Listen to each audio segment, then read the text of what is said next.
بسم اللہ الرحمن الرحیم۔ سلطان صلاح الدین ایوبی رحمۃ اللہ علیہ۔ پیارے دوستو السلام علیکم۔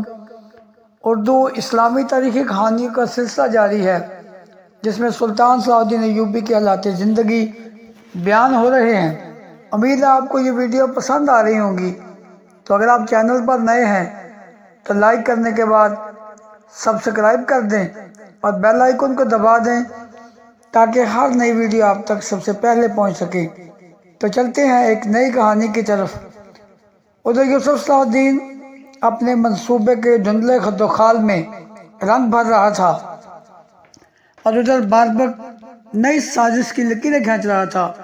انہی دنوں یوسف صلاح الدین نے ایک نیا حکم نامہ جاری کیا تھا جس کے مطابق مصر کا کوئی بھی امیر وزیر اعظم کی اجازت کے بغیر ملک کی سرحد سے باہر نہیں جا سکتا تھا۔ اس کے علاوہ یوسف نے اپنا مضبوط ترین شعبہ جاسوسی بھی قائم کیا تھا جس کے کارندے دن رات گھوم کر امراء کے ہاں آنے جانے والوں پر گہری نظر رکھتے تھے۔ ابو جعفر اور علی ناصری کے لیے خصوصی طور پر نگران جاسوس مقرر کیے گئے تھے۔ یہ دونوں باطنی امراء یوسف صلاح الدین کے نئے انتظامات سے انتہائی ناخوش تھے۔ ایک دن ان دونوں نے خلیفہ اعظم کی خدمت میں حاضر ہو کر یوسف صلاح الدین کی شکایت کرتے ہوئے کہا تھا، آپ نے تو ہمیں قیدی بنا کر رکھ دیا ہے۔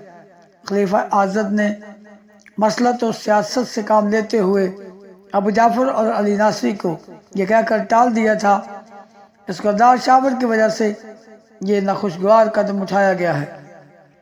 کچھ دن بعد ملک کی سیاسی فضا صاف ہو جائے گی تو اس قسم کی ساری پابندیاں ہٹائی جائیں گی۔ خلیفہ اعظم نے ان دونوں مصری امراء پر ظاہر کر دیا تھا کہ اس ملک میں جو کچھ ہو رہا ہے اس کے حکم پر ہو رہا ہے۔ اب وہ ابو جعفر اور علی ناصری کو کسی طرح بتاتا کہ وہ خود بھی اپنے آپ کو مسحور سمجھ رہا ہے۔ ابو جعفر اور علی ناصری بظاہر خاموشی سے اٹھ کر چلے گئے، مگر ان کے دلوں میں یوسف صلاح الدین کے خلاف نفرت کا شدید طوفان اٹھ رہا تھا۔ ایک بار پھر باربک ابو جعفر اور علی ناصری سر جوڑ کر بیٹھے اور یوسف صلاح الدین کو قتل کرنے کا نیا منصوبہ تراش لیا۔ دوسرے دن 25 فدائین اپنی رسوائی اور بربادی کا ماتم کرتے ہوئے قصر وزارت پر آئے۔ ان فدائین کا ظاہری خلیہ آفت زدہ لوگوں کا تھا۔ پرانے کپڑے جن میں جگہ جگہ پیوند لگے ہوئے تھے، جنہیں دیکھنے والا پہلی ہی نظر میں اندازہ کر لیتا تھا کہ یہ انتہائی مفلوق الحال لوگ ہیں۔ بعض کے چہروں سے ہلکا ہلکا خون بھی بہہ رہا تھا جیسے وہ کسی کے جبر و تشدد کا شکار ہوئے ہیں۔ باربک کے فدائیوں نے قصر وزارت کے دروازے پر پہنچ کر انتہائی دلدوز اور جگر خراش آوازوں سے فریاد شروع کر دی، خلیفۃ المسلمین، فریاد ہے، فریاد ہے، آپ کے ہوتے ہوئے غریبوں کی بستی برباد ہوئی ہے۔ یہ شور و ماتم اس قدر تیز تھا کہ قصر وزارت کے مسلح محافظ متاثر ہوئے بغیر نہ رہ سکے۔ پھر جب فریادیوں سے پوچھا گیا کہ تم کیوں روتے ہو تو انہوں نے اپنے بال نوچ ڈالے اور چہرے پر خاک ملنے لگے۔ تمہیں کیا بتائیں کہ ہم پر کیا گزری ہے؟ اگر ہو سکے تو ہمیں خلیفۃ المسلمین کے حضور میں پیش کر دو، پھر ہم انہیں بتائیں گے کہ ان کے دور اقتدار میں ہم پر کیا قیامت توڑی جا رہی ہے۔ خلیفۃ المسلمین کسی سے نہیں ملتے۔ قصر وزارت کے محافظ نے فریادیوں کو جواب دیتے ہوئے کہا، پھر ہم اپنی فریاد لے کر کس کے پاس جائیں؟ ایک فریادی نے انتہائی دردناک لہجے میں کہا، اگر خلیفۃ المسلمین شکستہ حالوں اور غمزدوں کی فریاد نہیں سنتے تو پھر اپنی تلوار نکالو اور ہمیں قتل کر ڈالو۔ یہ کہہ کر وہ فریادی مسلح محافظ کی طرف بڑھا اور اس کی تلوار نکالنے کی کوشش کرنے لگا۔ محافظ نے بڑی مشکل سے اس فریادی کو روکا اور سمجھاتے ہوئے کہا، اتنے مایوس نہ ہو، تمہاری فریاد وزیر اعظم یوسف سنیں گے اور تمہارے ساتھ پورا انصاف کیا جائے گا۔ وہ بہت منصف و عادل انسان ہے، تو پھر ہمیں انہی کے پاس لے چلو۔ دوسرے فریادی نے اپنے بال نوچتے ہوئے کہا، ہماری بیٹیوں کی آبرو خطرے میں ہے، ابھی دوسرے فریادی کی بات مکمل بھی نہیں ہوئی تھی کہ تیسرے فریادی نے بیچ کر کہا، قانون کے نگہبانوں، اب تک تو ان کی عزتیں لٹ بھی چکی ہوں گی، انصاف سے بھی کیا ہوگا، ہمارے ناموس کا خون تو ہو چکا۔ فریادیوں کی فریاد اس قدر لرزہ خیز تھی کہ قصر وزارت کے محافظ کانپ کر رہ گئے۔ پھر ان میں سے ایک محافظ بھاگتا ہوا عمارت کے اندر گیا۔ طویل رادی طے کر کے جب یوسف صلاح الدین کے کمرے کے قریب پہنچا تو دروازے پر 2 مسلح محافظ موجود تھے۔ آنے والے محافظ نے فریادیوں کی روداد بیان کی۔ یوسف صلاح الدین کا ذاتی محافظ خالد ابن عمر کمرے میں داخل ہوا، جہاں یوسف صلاح الدین اور اس کا معتمد ساتھی امیر عز الدین بہت اہم سیاسی مسئلے پر گفتگو کر رہے تھے۔ خالد بن عمر کو دیکھ کر یوسف صلاح الدین کے چہرے پر ناگواری کا رنگ اوپر آیا، مگر اس نے زبان سے کچھ نہیں کہا۔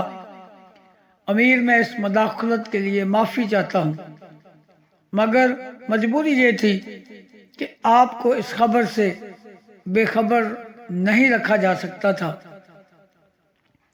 کیسی خبر؟ یوسف صلاح الدین اور امیر عز الدین نے چونک کر محافظ کی طرف دیکھا۔ کسی ظالم نے غریبوں کی ایک بستی کو تباہ کر دیا۔ اس کے رہنے والے قصر وزارت کے دروازے پر کھڑے ہو کر چیخ رہے ہیں اور بڑے دردناک لہجے میں خلیفۃ المسلمین کے انصاف کو آوازیں دے رہے ہیں۔ یہ سن کر یوسف صلاح الدین کے چہرے پر اذیت و کرب کا رنگ نمایاں ہو گیا اور مضطرب لہجے میں کہنے لگا، ان برباد حالوں کے نمائندے کو یہاں بھیج دو۔ محافظ خاص خالد ابن عامر تیزی کے ساتھ کمرے سے نکل گیا۔ امیر، تم نے سنا؟ یکایک یوسف صلاح الدین کا لہجہ غضبناک ہو گیا تھا۔ پوری انسانی بستی کو تباہ کر دینا ہمارے خلاف کھلی سازش ہے اور اس طرح دشمن ہمیں ناکام ثابت کرنا چاہتا ہے۔ امیر عز الدین کے چہرے پر بھی پریشانی کا رنگ ابھر آیا تھا۔ ابھی وہ دونوں اس ہولناک خبر کے بارے میں سوچ ہی رہے تھے کہ یکایک دروازے پر ایک شور سا سنائی دیا، تم میں سے بس ایک آدمی اندر جا سکتا ہے۔ محافظ خاص فریادیوں کو مخاطب کر کے کہہ رہا تھا۔ جواب میں باقی فریادی چیخ چیخ کر کہہ رہے تھے کہ ہم سب اندر جائیں گے اور وزیر اعظم کو اپنی حالت زار دکھائیں گے۔ ابھی یوسف صلاح الدین اور امیر عز الدین صورتحال کو سمجھنے بھی نہ پائے تھے کہ ان فریادیوں نے تیزی سے اپنے پھٹے پرانے کپڑوں کے اندر چھپے ہوئے خنجر نکال لیے۔ دونوں محافظ اس آفت ناگہانی کے بارے میں سوچ بھی نہیں سکتے تھے۔ پھر جب تک وہ دونوں اپنی شمشیروں بے نیام کرتے، باربک کے فدائیوں نے اپنے چھپے ہوئے خنجروں سے یوسف صلاح الدین کے محافظین خاص پر حملہ کر دیا۔ اگرچہ بڑی ہنگامی صورتحال تھی، لیکن محافظین نے اپنے ہوش و حواس نہیں کھوئے۔ وہ حملہ آوروں کا مقابلہ تو نہیں کر سکتے تھے، مگر ان دونوں نے اپنے آپ کو دیوار بنا کر دروازے کے سامنے کھڑا کر دیا۔ تمام فدائیان ان دونوں پر مسلسل خنجروں کے وار کر رہے تھے اور وہ اونچی آواز میں چیخ چیخ کر کہہ رہے تھے، امیر، آپ اندر سے دروازہ بند کر لیں، یہ فریادی نہیں، مسلح حملہ آور ہیں۔ یہ سن کر یوسف صلاح الدین اور امیر عز الدین نے بڑی تیزی سے اپنی تلواریں بے نیام کی۔ پھر امیر عز الدین آگے بڑھ کر دروازہ اندر سے بند کر دیے۔ دونوں محافظ کچھ دیر تک چیختے رہے، پھر ان کی آوازیں بند ہو گئی۔ اس کے بعد باربک کے فدائیان نے مل کر پوری طاقت سے دروازے کو توڑنا چاہا، مگر یہ ان کے بس کی بات نہیں تھی۔ دروازہ اتنا مضبوط تھا کہ اسے آہنی گرج بھی بڑی مشکل سے توڑ سکتے تھے۔ یوسف صلاح الدین نے چند لمحوں میں اندازہ کر لیا کہ حملہ آور گرزوں سے لیس نہیں ہیں۔ یہ ایک اطمینان بخش صورتحال تھی۔ پھر بھی یوسف صلاح الدین اور امیر عز الدین دروازے کے قریب اس طرح شمشیر بدست کھڑے تھے جیسے عقاب اپنے شکار پر جھپٹنے کے لیے پر توڑ رہا ہو۔ تھوڑی دیر بعد راہداری میں دوڑتے ہوئے قدموں اور انسانی چیخوں کی آوازیں بھی سنائی دینے لگی۔ محافظین کی آوازیں سن کر قصر وزارت کے دوسرے نگہبان بھی اس طرف دوڑ پڑے تھے۔ فدائیان کے لیے فرار ہونے کا راستہ بند ہو چکا تھا۔ یوسف صلاح الدین کے محافظوں کی شمشیروں نے چند لمحوں میں فدائیان کا صفایا کر دیا۔